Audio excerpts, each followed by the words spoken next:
And we're a go. Welcome everybody. Thank you very much for sticking with us. Very late on a Wednesday, so appreciate your time. Change to the schedule. I am not Steve Parish, unfortunately. I'm his less than adequate replacement, but I still am joined by Sam Heaton, co-founder and CEO of Stamp.com. So if you don't know about Stamp, 10 years old now, and we operate headquarters in the UK and also an office in North America. So this guy knows a thing or two, to say the least, about sending out direct mail. So with over 200 million pieces distributed in our history, over 13,000 happy customers, I think we're an esteemed company today. So quick show of hands, let's make it interactive at the end of the day. Who has sent out direct mail before? Okay, we got a few, good start. Who is running any kind of digital advertising? Okay, so as we'd expect, a few more. I think today's session we are marketers as well as you, and we appreciate some of the challenges going on, and we want to maybe shine a light on how we can integrate direct mail with traditional digital marketing to help you with the challenges you're facing. So it's very interactive, we're very casual. If you've got any questions at any point, please feel free to stop us. But without much further ado, let's interact, Sam. Sam, what do you think the kind of challenges facing marketers or what you're seeing on a daily basis from people you're speaking to?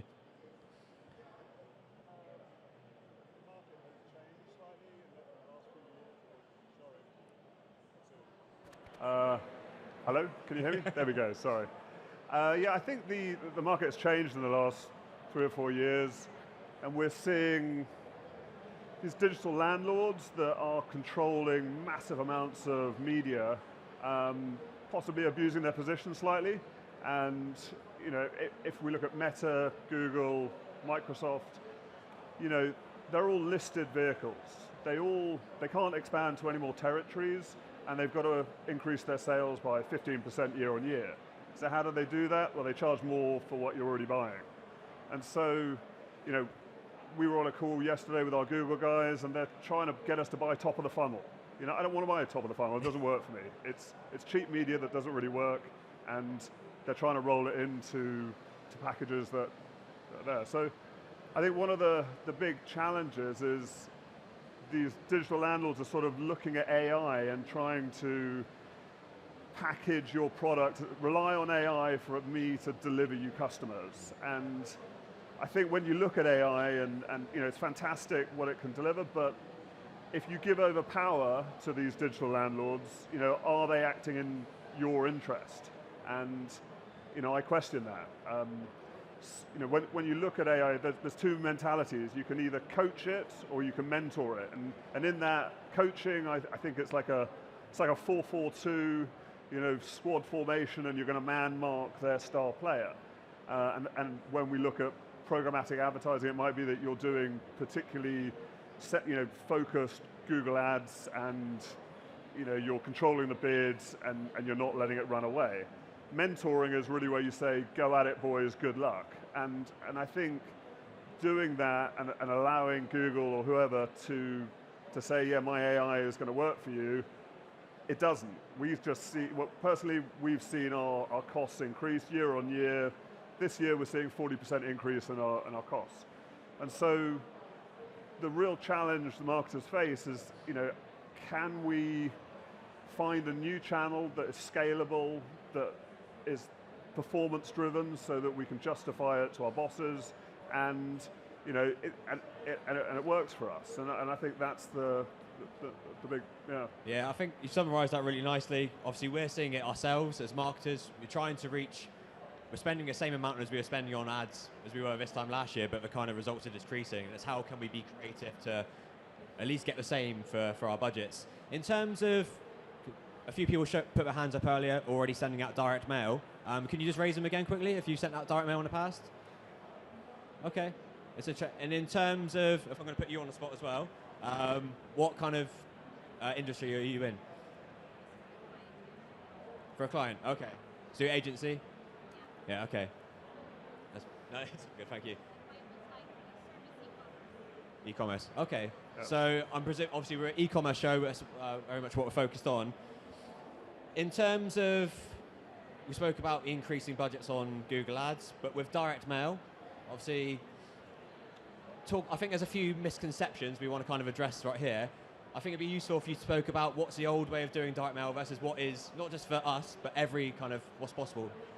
Yeah, I think previously the only way to get economies of scale with direct mail was to do it big. So you had to get yourself a large data set. You had to get yourself a print house. You had to get a mailing room that was going to produce it and hand it over to either raw mail or downstream access or who you're going to utilize. And that whole process takes 6 weeks. So you've got to deal with lots of counterparts to get a campaign over the line, and that effort is only doable if it's a big campaign sort of thing. It's risk reward of it. Now today, direct mail, you can just ping an API, say here's a PDF, here's a piece of data, I want that granular message to be dispatched tomorrow in a 24-hour SLA. And that then becomes programmatic. So then whatever we're working on a one-to-one basis with clients, and every message that goes out can be fully personalized with abandoned shopping cart images or anything that you want. And that's really the way the market's moved. And we're seeing people adopting it and seeing that mail can just be an endpoint channel that complements other touch points. So you'll do email. Email's wonderful, don't get me wrong, everyone uses it, it's great, but you get 30% opening rates. So how do you contact the 70% of people that are not opening your emails? Hive it off, send them a mail piece, or send them an SMS, or get a sales guy to call, whatever. All of these things should be done in conjunction with a relevant message at the time. And actually, I just came off the stand and we were chatting to a guy, and he's sending out 100,000 of brochures every year. He doesn't need to. Our aim is to enable people to spend 10% of what they were spending, but get the same results. And by hyper-targeting, by sending out really relevant messages that's super targeted, triggered out, from events or moments, via the API or connecting into us, you can achieve the same results, and at a fraction of the price. And that makes direct mail, when you're comparing it to a Google click, I don't know what you guys are paying, but we're paying in the UK £10 a click, $15 in the US. A letter printed and mailed, it's about 50p. So you can get 20 granular letters out compared to one click from Google, and it's mail is cheap. There's this misconception that is it worth doing a quick show of hands? You mentioned some of the cost per clicks that we see in our industry. Yeah. Show of hands if your cost per click on Google is over $10 or £10 per click. Below? Okay. Gee. Well, these guys are good. It's doing well. Yeah, good for you. Over 5? Okay, so few. I think the point we're trying to make is, and we got some kind of stats to back it up as well, conversion rate is up to 3 times higher when you run direct mail in conjunction with digital ads. And I think the route we're going down is, it's not about turning off one channel and turning on direct mail. It's what you can do in conjunction. So in addition to your email, sending out a piece of physical mail in conjunction with your Google Ads, a piece of physical, if it's a letter, if it's a postcard, can really help boost what you're doing online. I think I want to bring you back to, you mentioned about the abandoned cart as one use case. I think it's worth just going over other kind of behavioral data that can be picked up and fed in real time. Because there's a bit of a misconception, like you said, it's a very lengthy process, but actually real-time events can be captured and fed back into any kind of platform now. So there's different elements. So conversion data can be captured by whatever data set you're sending to, can be matched back to conversion data. It's all data, so you all know your customers, so you know what's been sent and you know what has converted a month later. You can just crunch the data. You can upload it to our system, and ours does it on the fly, and it will report back to you. Engagement tracking, and it enables you to optimize a campaign. So I've got one client in the US that is a gym, and on the call to action on the QR code, they vary it. They test, just like you would test a subject line on an email. You do 10 different subject lines, do it to a small data set, see which one works the best and roll it out. It's the same with QR codes and the call to action on it. And we've seen like 10% on one QR code and like 1.5% on all the others, just because they've got it absolutely spot on. I think that's one of the arguments we see is you assume direct mail is an offline channel. is it fair to say that with the level of engagement and tracking capabilities, it could be considered a digital tool? So every mail piece that goes out is a unique mail piece. So we're able to track in real time where that mail piece is and whether it's been delivered. Every QR code that's on the mail piece is unique, so it's an event. So if that mail piece has been delivered, we know it. When a QR code has been clicked, we know that event. We know that person that's clicked on that letter at that timestamp. So we can then trigger an SMS, or we can trigger a webhook into a CRM system to say, like, we've got a nice example of estate agents are sending out letters saying, would you like a valuation of your house? Click the QR code. As soon as they click it, it pings into the CRM system. The estate agents are, notified, and they call up and saying, and it works. And and they'll target particular streets that houses are selling well in, and it's very much happening today, and it's pretty normalized. But I just want to follow up on that as well. I think you made an interesting point where every piece of mail is unique. So I think it'd just be worth explaining some of how each and every piece can be unique, what are some of the personalizations and what's the capabilities? Yeah, absolutely. So you can add variable images in. So if you're doing an abandoned shopping cart, you can pass us that image. We did a nice job for DFS where it was putting a picture, people that were looking at the site a lot, they were seeing the particular sofa, and that postcard with the sofa would land on the doorstep, and there was a map to the local DFS from their home to there, and it was cool, and it was a nice test, and but that's the level of it's really, it's a toolbox that people can use to fulfill the goals, and anything you can do on email, you can do with mail. It's the same powerful, it's triggering a template in the system from an API call, chucking over relevant personalized information to it, and getting that granular message so it's absolutely timely and super relevant, and that's how you get good results. So there's no reason in theory where obviously we're all now at a click of a button followed around by the same retargeting adverts on Google after viewing a product. There's no reason why, in addition to that, you can't receive a postcard or a piece of mail through the post within 2 days from that, as well as an email. So we've got one client, Woolacombe Bay Holiday Park. Now, they don't want to be spending a lot for someone that's just going to be buying an £11 camping pitch. But if someone's coming in and booking a 2-week holiday and they're doing a Segway experience with their family, that's a £3,000 order. So, they're granularly targeting, absolutely every user with lots of different relevant information. So, and it absolutely works. So it's just about looking at the data and going to that nth degree of, making it super relevant. So yeah. I think it follows up, and you've said this quite a few times. We don't necessarily want our people sending more mail for the sake of it. No. It's sending less but getting more back. Absolutely. We want people to be saving. We want to retain customers for the long term, and the whole thing is about, how can you get the same results by sending less mail? And that's where your real saving is going to be. Obviously, we've painted a very rosy picture of direct mail so far, and we'd assume that everybody is sending out. So does that mean it's an ultra competitive space at the moment? Is because I think one of the benefits of direct mail is less competition. If you go to online, you're bombarded by hundreds, if not thousands, of adverts per day. Mm-hmm. And one of the rationales behind sending more direct mail is it takes it offline, it's less cluttered, it's less competitive. We still see really effective results with these direct-to-consumer brands that have no physical presence. Having a tangible thing land in the post, it's a very uncluttered medium. How much mail do people get these days? Actually, when I was growing up, you used to get loads. Now the cluttered medium is your email, or your, watching TV, or it's, there's not much coming through. Yeah. And actually, when you do get something, you get 100% opening rate. It's either going to put it on the fridge or put it in the bin.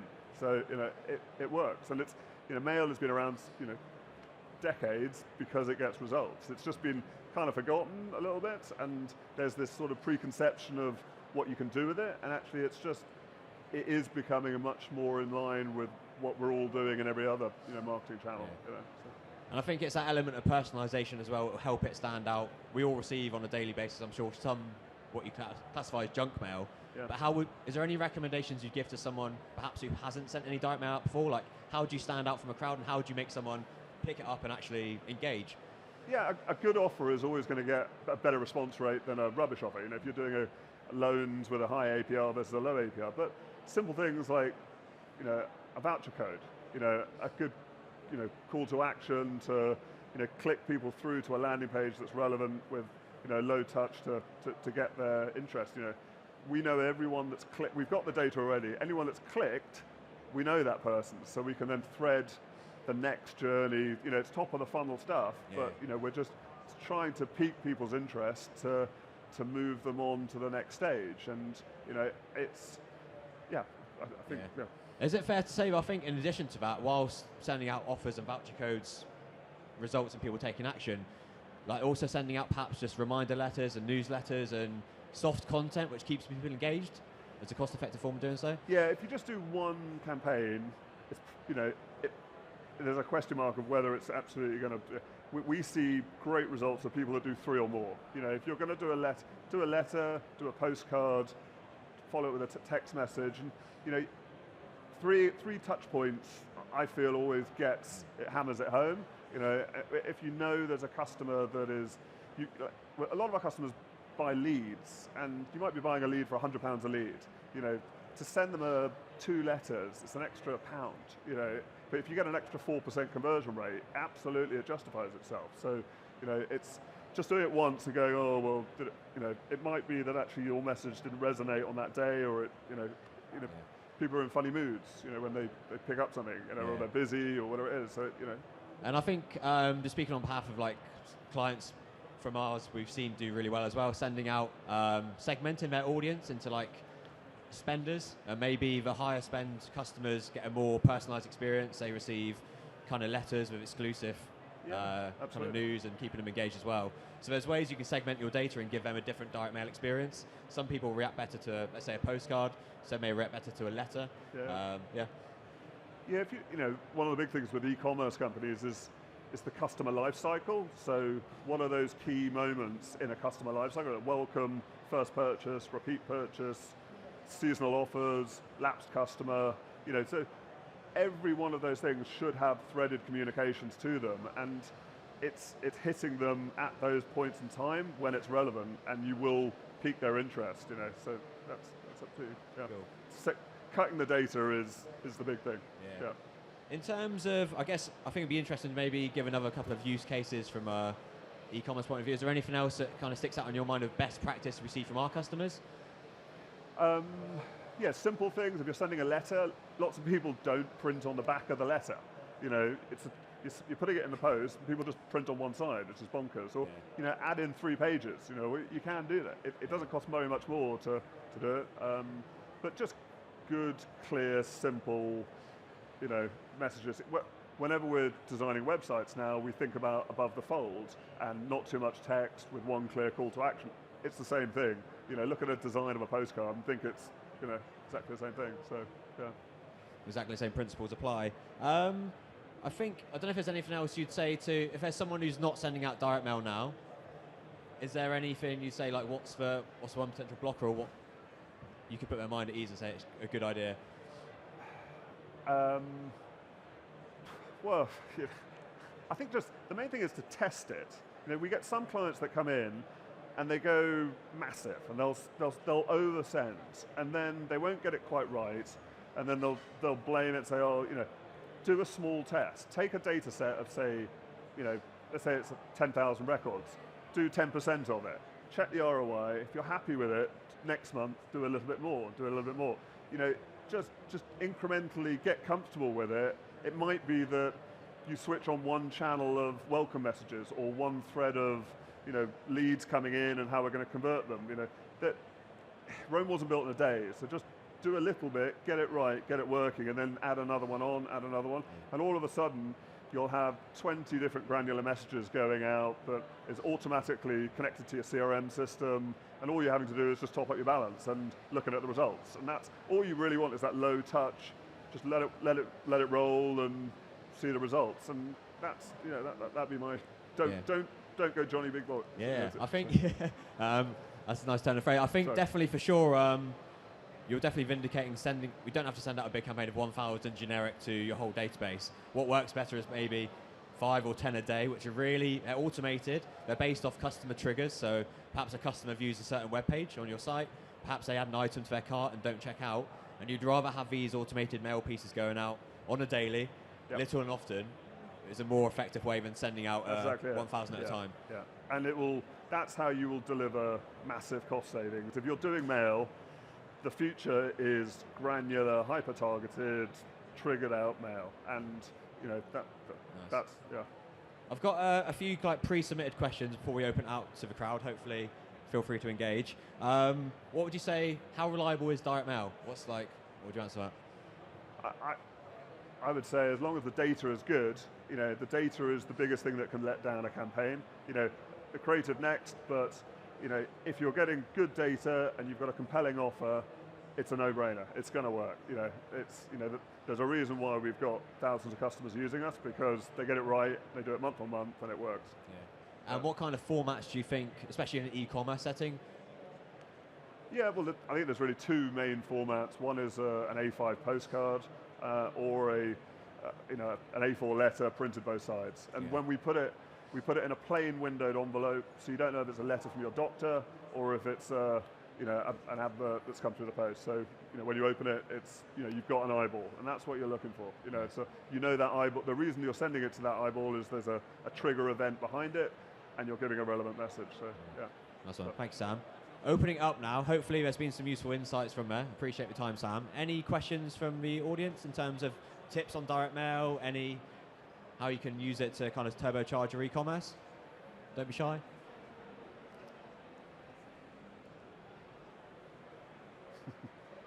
It's that time of the day, I think. It is, isn't it? Yeah, everyone's ready to go home. Is there anything else, final words to kind of surmise? Obviously, this isn't a pitch about a stamp. We're just we want more people to see the benefits of direct mail with any company, let alone us, but also understanding you don't have to send more necessarily to get more results. Yeah, I think, a third of our customers have never sent mail before, and they come back. So I think it's just give it a go. Do it in a refined way, in a considered way, and considering that Google's going up like crazy, give it a shot, I would say. Anyway, yeah. Well, by the sounds of it, these guys are a lower cost per click than us. Hi.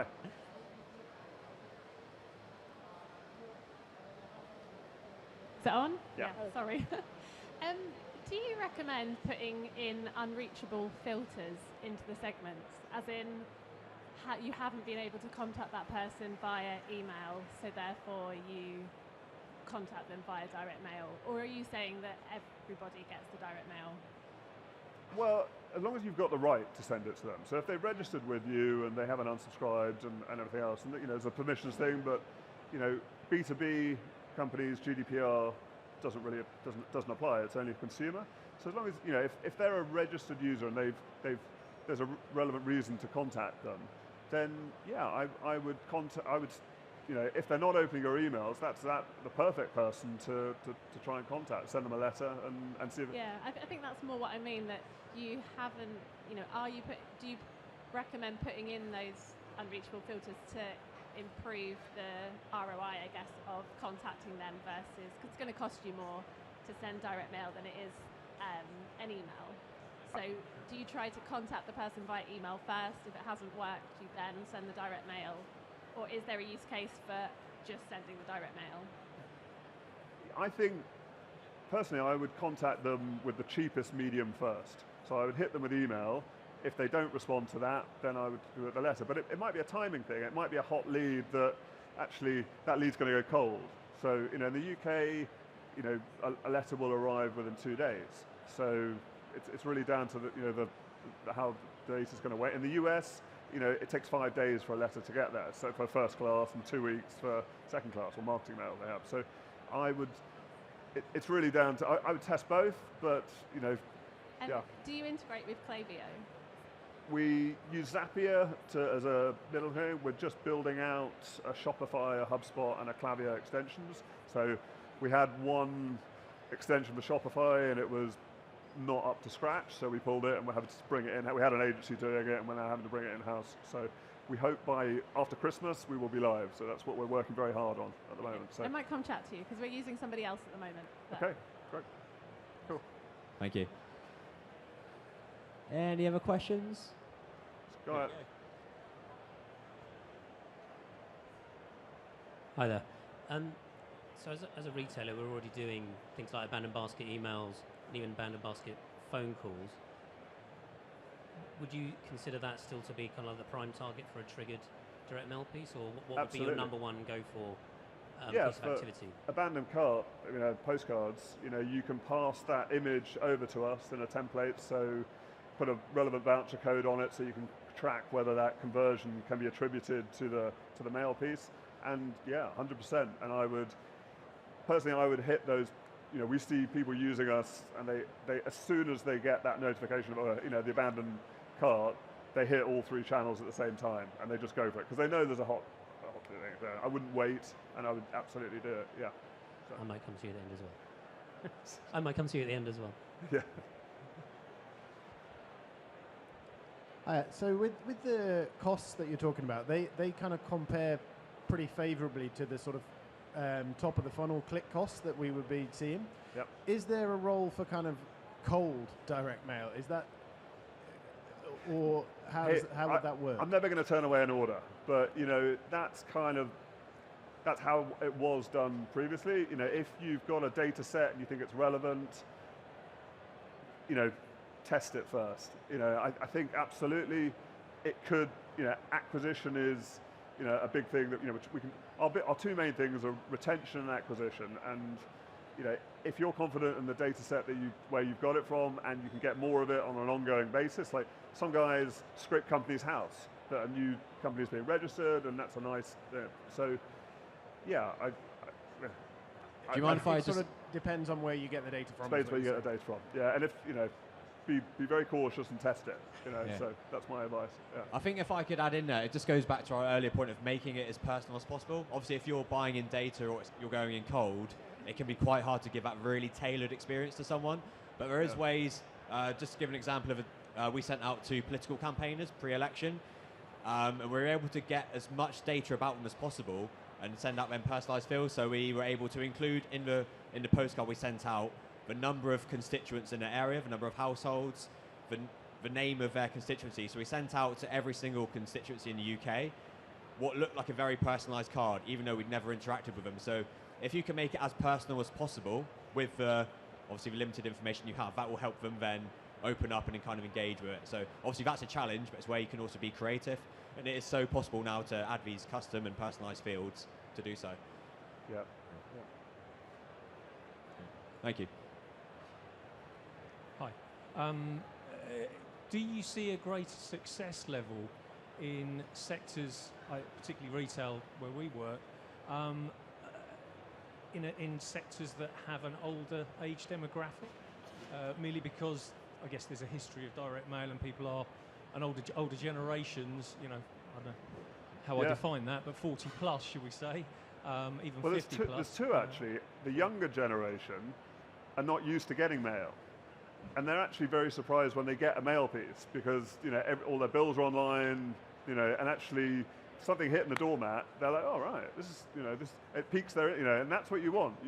What you're trying to do is pique an interest of actually certainly the older generation do like getting. Yeah, I mean we're in wine, and wine traditionally tends to be 35 and upwards, and there's an older group which is our core customer base, which is probably 45 to 65, and we've not dabbled really with direct mail with our company, but I feel like there's something that could be there because they may respond, or that group might respond well.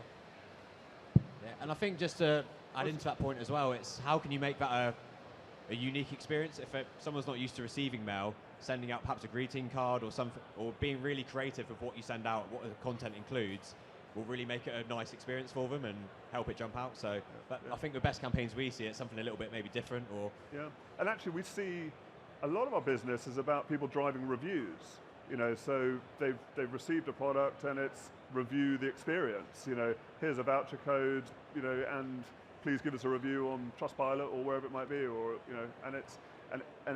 that is quite a surprise. We never really set our stall out for that use case, and we've had quite a lot of people doing driving reviews. So Thank you.